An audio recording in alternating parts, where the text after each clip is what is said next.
There's a lot of reveals going on this week, so I figured I'd also showcase and reveal for the first time the newest class in tabletop roleplay games, DC20's Spellblade. Wait a second, Coach, what's a Spellblade? Is it a Paladin, a Battle Mage, a Hexblade Warlock, a College of Swords Bard? My answer to that is yes.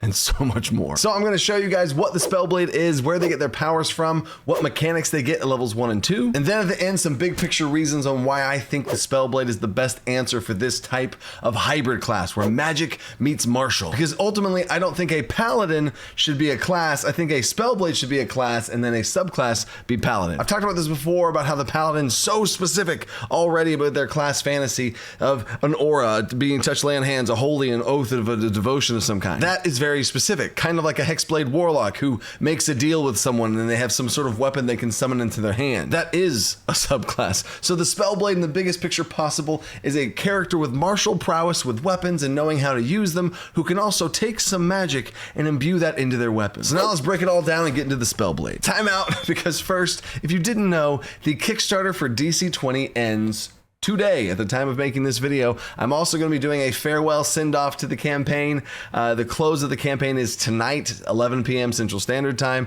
I'm going to have a live stream where we all kind of hang out and celebrate this wild journey of, at the time of making this video, $1.7 million funded. The future of DC20 is secure. It is bright. It is huge. There's so many things happening now that I've been just making moves on and being able to do and pour more stuff into. Now, I did talk about this in a Kickstarter live stream already, but I'm going to say it again here. VTTs and digital character support are going to be a huge thing going forward. I have already been having talks with, throughout the last 2 weeks, Foundry, Fantasy Grounds, Roll20, Alchemy RPG. We're also looking at Owlbear Rodeo and Tabletop Simulator because I want to put DC20 and integrate it into the VTT that you're currently playing and feel most comfortable. I am already going to do that. I'm already committing to that, especially with this amount of funding and things that we're able to do. We are going to be able to do so much with DC20. I know the community needs this, and I'm going to do this regardless of stretch goals, period. Now, on top of this, all the rest of the stretch goals for this campaign will revolve around digital character creation and compendiums and VTTs. Really pushing and accelerating that process to get it in your hands as soon as possible. Again, I talk about this more in the Kickstarter live stream, which I'll also put that in the description where I explain some things. But anyway, if you're even kind of interested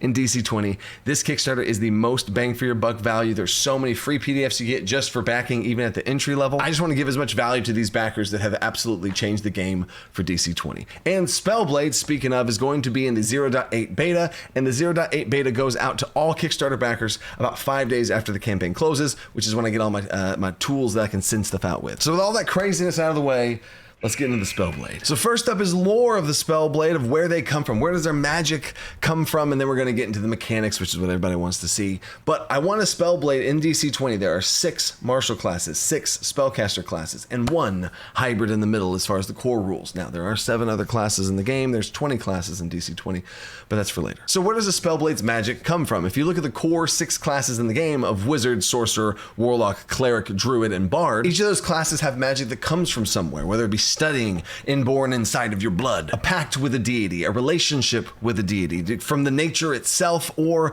from your emotions. So your Spellblade can express their magic in that same way of, where did your power come from? Even something like Excalibur, Sword from the Stone, that's where you became a Spellblade, as soon as you drew some fabled blade. Because you were chosen from a long line of your ancestry or something, or you believe so strongly in something that you take up a blade and commit an oath to something of protection or destruction. But wait, that kind of sounds like a Paladin, but only if you choose for it to be a Paladin. You are not forced into, you have to make an oath, and it's this whole thing, you have to role play it, blah, blah, blah. So already the Spellblade lifts some of that baggage that comes along with the role play aspects and the history of your character. Let you truly make it how you want. But now, let's get into the mechanics here. This is real simple, and also keep in mind, the table I'm showing you right now, this is the 0.8 table, and big picture 0.8 has reworked class progression tables and how they work. I have a live stream that I'll also link below where I did explain how that works, and I also did a video about the weapon system, a brand new weapon system overhaul that was last week's video. Those 2 updates, along with the addition of the Spellblade, are the biggest pieces that are going into 0.8,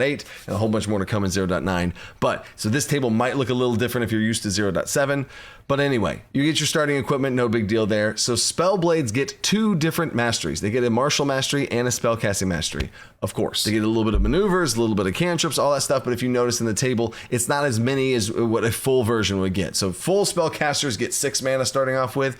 Spellblades gets 3. Only 1 cantrip and 1 spell. And instead of 4 maneuvers, they only know 2, and they still get a stamina point. Speaking of stamina, let's get into the features. Spellblade Stamina. You regain 1 stamina whenever you hit with a spell attack or succeed on a spell check, provided you didn't spend SP as part of that action, which helps prevent from some of the infinite SP loops. This provides a playstyle of both using your martial abilities and your magic abilities back and forth. And you have to hit with the spell attack or make a successful spell check, meaning if you tried to do the heal spell or something and the heal spell has a DC 10, you would have to succeed at that check. So it's not a guarantee, but it adds a bit more to that balance too. So big picture, all classes in general get 2 big features to really, at level 1, get across the class fantasy. And what's the Spellblades? Imbuing their weapon with magic called Bound Weapon. Also, side note real quick for those Paladin people out there that were worried that whenever I'd remove the Paladin from DC20, I guarantee you on this video, build a Paladin in your head.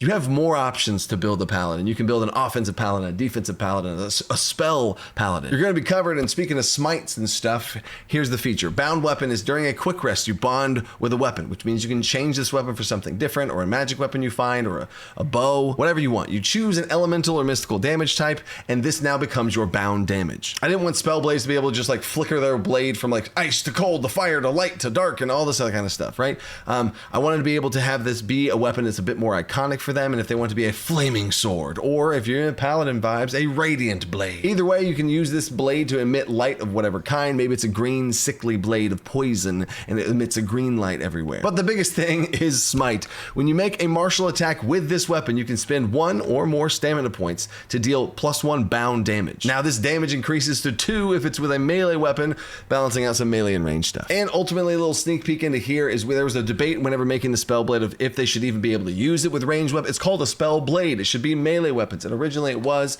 but the Arcane Archer. Everyone knows the Arcane Archer. Guess where that subclass is going to be? It is a subclass of the Spellblade. But subclasses only come online at 3rd level, so that little baby Arcane Archer at levels 1 and 2 still needs to be able to play an Arcane Archer. So is this feature of Smite a little bit underpowered for them? Sure. But you're able to smite with a ranged weapon dealing some sort of elemental or mystical damage on the bow.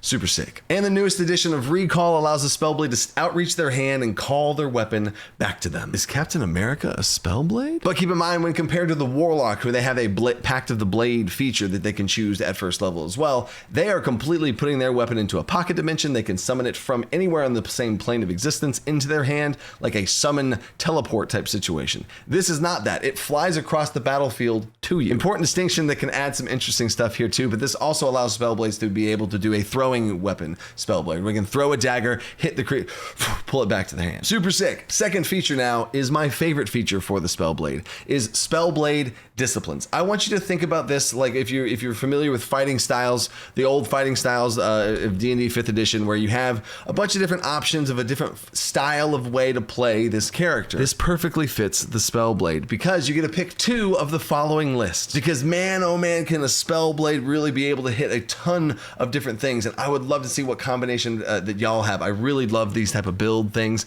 of what type of character are you building? What's the inspiration and what 2 features did you pick? And you'll see where the Paladin comes in here too. So your first option here is Magus. This is your spell focused one. So if you have a Spellblade, these first 2 options here, Magus and Warrior, are both of your spell and your blade, your spellcaster and your martial. So Magus lets you be able to have 1 more mana point. Instead of that limited more mana pool of 3 instead of 6, it gets you a little bump up there and you learn another spell. Simple enough and an easy option as well, because I wanted to have some really flavorful options that we'll get to here in a second.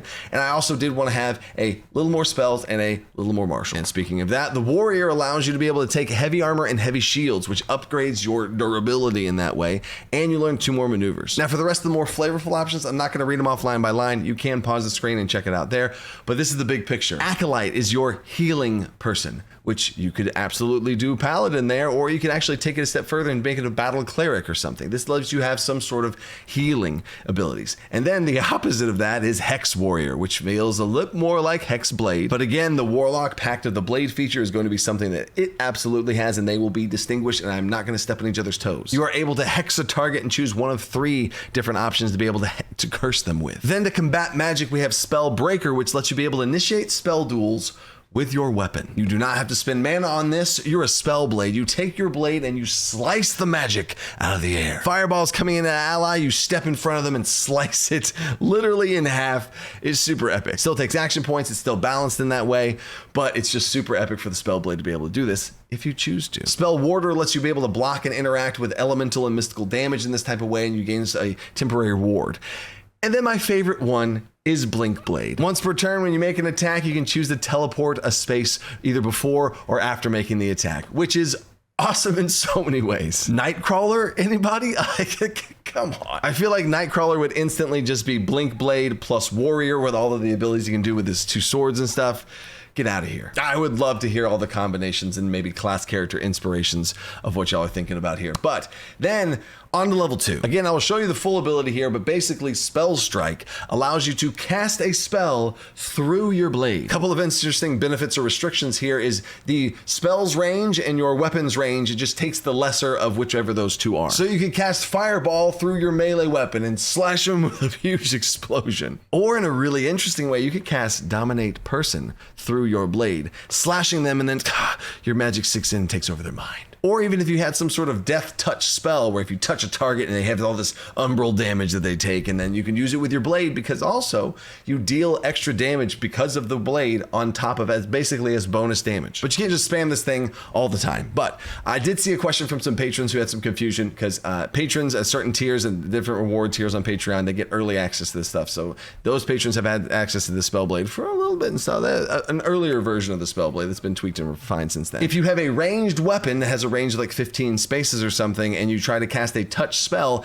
it is the lesser of those 2 things. So could you cast a fireball with a ranged weapon? Yes, at the minimum distance of either the spell or your weapon. But if you wanted to cast a touch spell that is only a 1 space range, you could use a ranged weapon to do it, but it only at 1 space. And then the Spellblade's second feature at level 2 is called Might and Magic, and this is a really interesting interaction. It lets you be a bit more flexible, and it also plays into the feel of a hybrid character, merging martial with magic. When you cast the spell, you can spend stamina in place of action points for AP enhancements. Kind of like how martials in the game can spend stamina on maneuvers, now you're basically able to extend that towards your cantrips as well. And you can also refuel yourself with your own magic, spending 1 mana to regain 2 stamina. But there you go. What do you think of the Spellblade? I am so excited to be able to share this in a video now. The Spellblade is now part of the core rulebook. It was from stretch goals that you guys unlocked from this Kickstarter because y'all have absolutely gone crazy on this Kickstarter, and I can't thank y'all enough. The next video is going to be just that, a massive thank you video, because the future of DC20,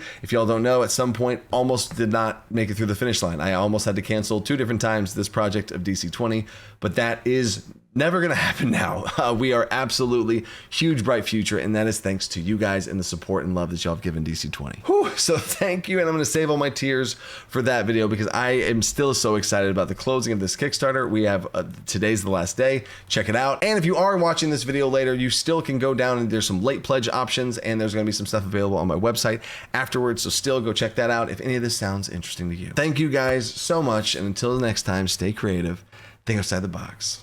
Peace.